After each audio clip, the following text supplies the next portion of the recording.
45వ శ్లోకము. స్వే స్వే కర్మణ్యభిరత సంసిద్ధిం లభతే నర స్వకర్మాణి రతః సిద్ధిం యదా విందతి తచ్ఛృణు. స్వే స్వే తన స్వంత కర్మని కర్మను అభిరత అనుసరించి సంసిద్ధిం పరిపూర్ణత్వమును లభతే పొందును నరుడు స్వకర్మానిరత తన సొంత కర్మలో నెలకొనిన వాడై సిద్ధిం పరిపూర్ణతను యథా ఎట్లు విందతి పొందును తత్ అది శృణు వినుము. ప్రతి మానవుడు తన గుణములను అనుసరించి కర్మను చెయ్యుట ద్వారా పరిపూర్ణత్వమును పొందగలడు. దీనిని ఏ విధముగా చేయవచ్చునో ఇప్పుడు నా నుండి వినుము. 46వ శ్లోకము.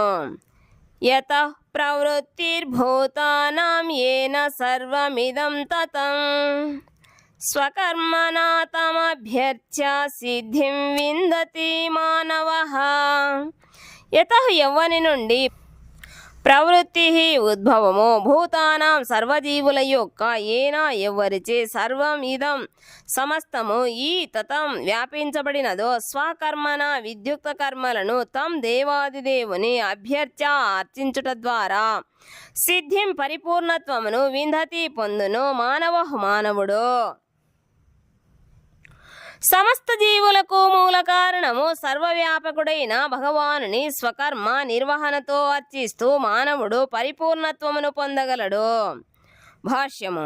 15వ అధ్యాయములో తెలుపబడినట్లుగా జీవులందరూ దేవాదిదేవుడైన శ్రీకృష్ణుని విభిన్నాంశలు. ఆ విధముగా అతడే సమస్త జీవుల ఆవిర్భావముకు ఆది కారణము. ఈ విషయము జన్మాద్యస్యయతః అను వేదాంత సూత్రము 1:1-2లో సమర్థించబడినది. అంతేకాకుండా భగవద్గీతలోని 7వ అధ్యాయములో చెప్పబడినట్లు దేవాదిదేవుడు బాహ్యాంతరములైన తన 2 శక్తులతో సర్వదా వ్యాపించి ఉండును. కనుకనే మానవుడు ఈ 2 శక్తులతో కూడి ఉన్నట్టి దేవాదిదేవుని అర్చించవలెను.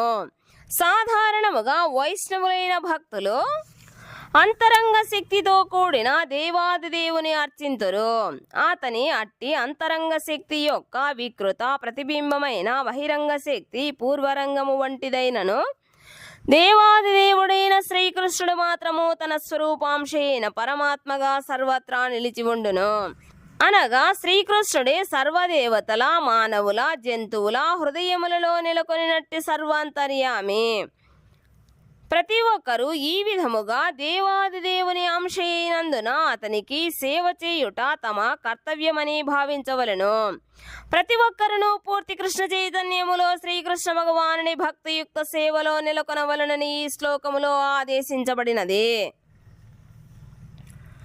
ఇంద్రియములకు ప్రభువైన హృషికేశుని ద్వారా తాను ఒక ప్రత్యేక విద్యుక్త కర్మలో నెలకొనినట్లు ప్రతి ఒక్కరును భావించవలెను. తరువాత తాము నెలకొనిన కర్మ ద్వారా లభించు ఫలముతో దేవాదిదేవుడైన శ్రీకృష్ణ భగవానుని ప్రతి ఒక్కరూ పూజించవలెను. మానవుడు ఎల్లప్పుడూ కృష్ణ చైతన్యముతో ఈ విధముగా ఆలోచించినచో అతడు భగవానుని కృపచే సమస్తమును పూర్తిగా అవగాహన చేసుకోగలుగును. అదే జీవిత పరిపూర్ణత్వము.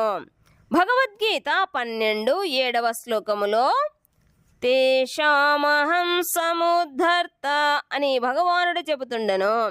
అట్టి భక్తుని సంరక్షణ బాధ్యత విషయములో భగవానుడు స్వయముగా శ్రద్ధ వహించును. అదే జీవిత సంసిద్ధి. మానవుడు ఏ రకమైన కర్మలో నెలకొనినప్పటికీ దేవాదిదేవుడైన శ్రీకృష్ణుని సేవించినచో అతడు అత్యున్నత జీవన సంసిద్ధిని సాధించగలడు. 47వ శ్లోకము. శ్రేయాన్ స్వధర్మో విగుణః పరధర్మాత్ స్వనుష్ఠితాత్ స్వభావనియతం కర్మ కుర్వన్నాప్నోతి కిల్బిషం. శ్రేయాన్ ఉత్తమము, స్వధర్మ స్వీయ కర్మ, విగుణః అసమగ్రముగా చేయబడినది, పరధర్మాత్ ఇతరుల ధర్మము కంటెను, అనుష్ఠితాత్ సమగ్రముగా చేయబడిన స్వభావానియతం తమ గుణ ప్రవృత్తిని అనుసరించి నిర్దేశించబడిన కర్మ కుర్వన్ చేస్తూ నా ఆప్నోతి పొందడు కిల్బిషం పాపమును. పరధర్మమును స్వీకరించి దానిని సమగ్రముగా చేయుట కంటెను అసమగ్రముగా నిర్వహించినను స్వధర్మములో నెలకొనుటయే ఉత్తమము. మానవుని స్వభావ గుణములను అనుసరించి నిర్దేశించబడిన కర్మలు ఎన్నడూను పాప ప్రభావితములు కాలేవు. భాష్యము. భగవద్గీతలో మానవుల స్వధర్మము వృత్తి ధర్మము నిర్దేశించబడినది. పూర్వ శ్లోకములలో ఇదివరకే తెలుపబడినట్లు బ్రాహ్మణ క్షత్రియ వైశ్య శూద్రుల ధర్మములు వారి వారి ప్రత్యేక గుణములను అనుసరించి నిర్దేశించబడినవి. ఒకరు మరొకరి ధర్మమును అనుకరించకూడదు. శూద్ర కర్మలలో ఆసక్తుడైన వ్యక్తి బ్రాహ్మణ కుటుంబములో జన్మించినను తనను తాను బ్రాహ్మణుడిగా కృత్రిమాభిమానమును వహింపరాదు. ఈ విధముగా ప్రతి ఒక్కరూ కూడా తమ స్వభావ గుణములను అనుసరించి ఏ కర్మ చేయవలెను. దేవాది దేవుడైన శ్రీకృష్ణుని సేవగా కర్మ చేయబడినచో కర్మ హేయమైనది కాదు. బ్రాహ్మణుని స్వధర్మము నిజముగా సాత్వికమైనది. కానీ ఒక వ్యక్తి తన స్వభావరీత్యా సత్వగుణములో లేనిచో అతడు బ్రాహ్మణుని స్వధర్మమును అంగీకరించరాదు. క్షత్రియునికి లేక పరిపాలకునికి హేయ కార్యములను అనేకము చేయవలసి వచ్చును. అతడు శత్రువులను వధించుటకు కాఠిన్యము వహించవలసి వచ్చును. కొన్నిసార్లు రాజకీయ తంత్రముల కొరకు సత్యమును పలుకక పోవచ్చును. అట్టి హింస కుటిలత్వము అనేవి రాజకీయ వ్యవహారములలో కనిపించును. కానీ క్షత్రియుడు తన విద్యుక్త ధర్మములను విడిచి బ్రాహ్మణ ధర్మమును నిర్వహించుటకు యత్నించరాదు. దేవాది దేవుడైన శ్రీకృష్ణుని ప్రీతి కొరకు ప్రతి ఒక్కరూ కర్మ చేయవలెను. ఉదాహరణకు అర్జునుడు క్షత్రియుడైనను శత్రుపక్షముతో పోరాడుటకు సంశయిస్తుండెను. కానీ దేవాది దేవుడైన శ్రీకృష్ణుని ప్రీతి కొరకు ఆ యుద్ధము నిర్వహించబడినచో పతన భయము ఉండదు. వ్యాపారములోను కొన్నిసార్లు లాభములను గడించుట కొరకు వ్యాపారస్తునకు అనేక అబద్ధములను పలుకవలసి వచ్చును.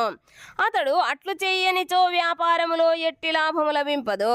కొన్నిసార్లు వ్యాపారస్తుడు ఖాతాధారునితో తాను ఏమాత్రము లాభము తీసుకునట లేదని పలికినను నిజమునకు అది సత్యము కాలేదు. లాభమును గడించకుండా వ్యాపారస్తుడు వ్యాపారమును చెయ్యలేడని ప్రతి ఒక్కరూ ఎరుగవలెను. కనుకనే వ్యాపారస్తుడు తానెట్టి లాభమును తీసుకునట లేదని చెప్పినచో అది సర్వసాధారణమైన అబద్ధముగానే భావించవలెను. కానీ తప్పనిసరి అబద్ధము చెప్పవలసిన వృత్తి ధర్మములో నెలకొని ఉన్నందున ఆ వృత్తిని విడిచి బ్రాహ్మణ వృత్తిని చేపట్టవలనని వర్తకుడు భావించరాదు. ఆ విధముగా ఆదేశించబడలేదు. ఎవరైనను దేవాది దేవుడైన శ్రీకృష్ణుని స్వధర్మ కర్మతో సేవించదగినచో అతడు క్షత్రియుడైనను వైశ్యుడైనను శూద్రుడైనను ఇబ్బంది లేదు. బ్రాహ్మణులు కూడా వివిధ రకములైన యజ్ఞములను ఆచరించినప్పుడు కొన్నిసార్లు జంతుబలిని అట్టి యజ్ఞములలో అర్పింపవలసి వచ్చును. అట్లే క్షత్రియుడు తన స్వధర్మ నిర్వర్తనలో శత్రువును చంపవలసి వచ్చినను వారికి ఎట్టి పాపము అంటదు.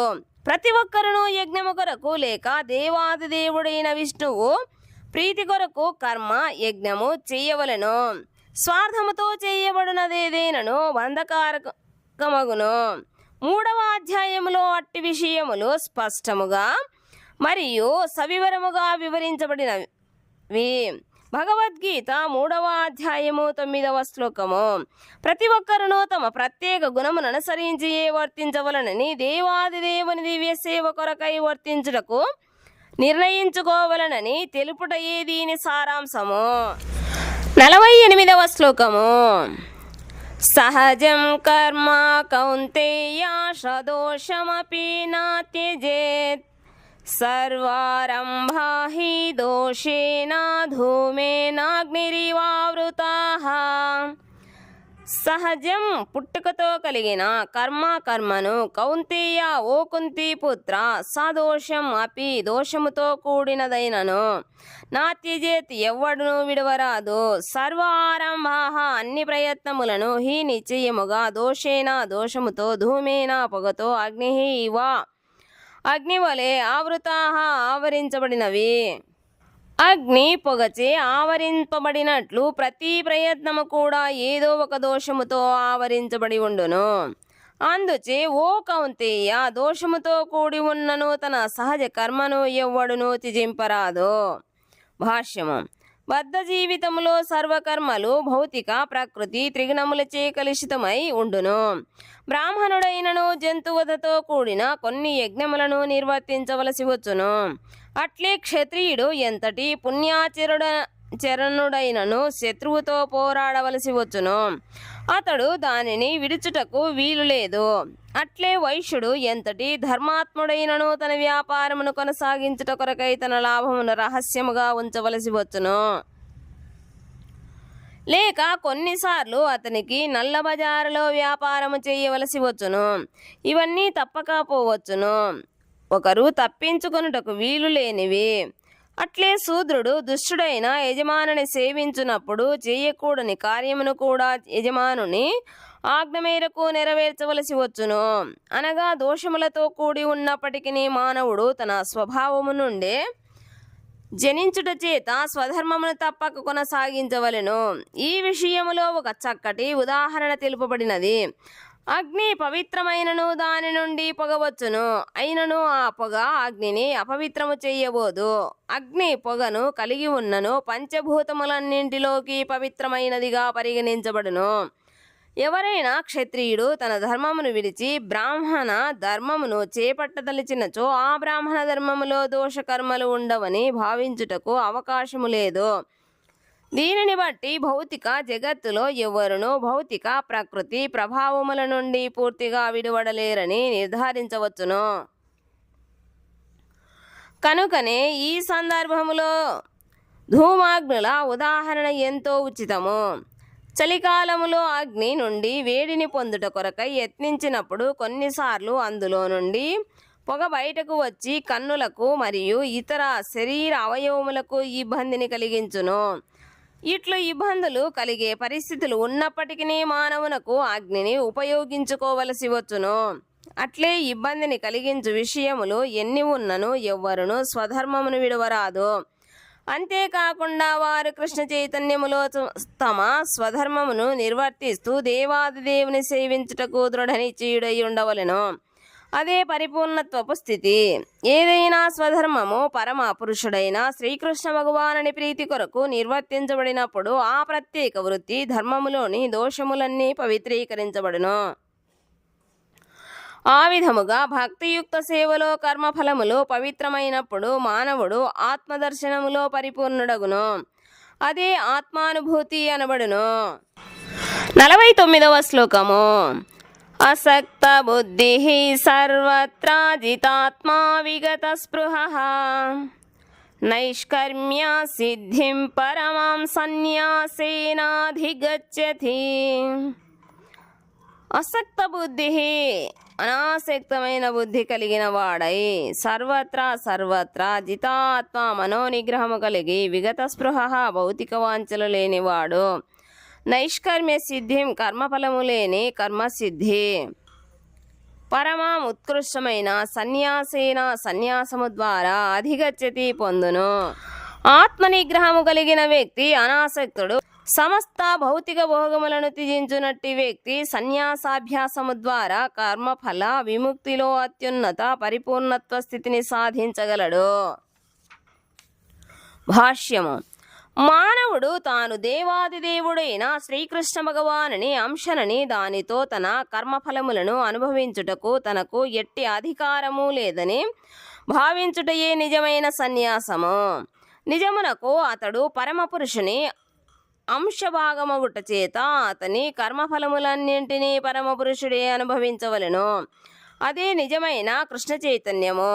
కృష్ణ చైతన్యములో వర్తించువాడే నిజమైన సన్యాసి. అనగా అతడు సన్యాసాశ్రమ జీవితములో నెలకొనినట్టివాడు. అట్టి భావనలో వర్తించువాడు ఎల్లప్పుడూ దేవాదిదేవుని ప్రీతి కొరకై వర్తించును. కనుక ఎల్లప్పుడూ సంతుష్టుడై ఉండును. భౌతిక విషయముల పట్ల ఆసక్తుడు కాకుండా భగవంతుని దివ్య సేవ ద్వారా పొందబడు ఆధ్యాత్మిక ఆనందముకు అతీతమైన ఆనందమును పొందుటలో అతడు అలవాటును కలిగి ఉండడు. నిజమునకు సన్యాసి అయిన వాడు పూర్వకర్మ ఫలముల నుండి విముక్తుడై ఉండునని భావించబడును. కానీ కృష్ణ చైతన్యవంతుడైన వ్యక్తి నామమాత్ర సన్యాసమును స్వీకరించకనే సహజముగానే ఈ పరిపూర్ణత్వమును పొందగలడు. అట్టి మానసిక స్థితియే యోగారూఢ స్థితి లేక పరిపూర్ణ స్థితి అనబడును. 3వ అధ్యాయములో నిర్ధారించి చెప్పినట్లు యస్త్వాత్మారతిరేవాస్యాత్ ఆత్మసంతుష్టుడైన వానికి ఎట్టి కర్మ ప్రతిఫలముల భయము ఉండదు. భగవద్గీత 3వ అధ్యాయము 17వ శ్లోకము.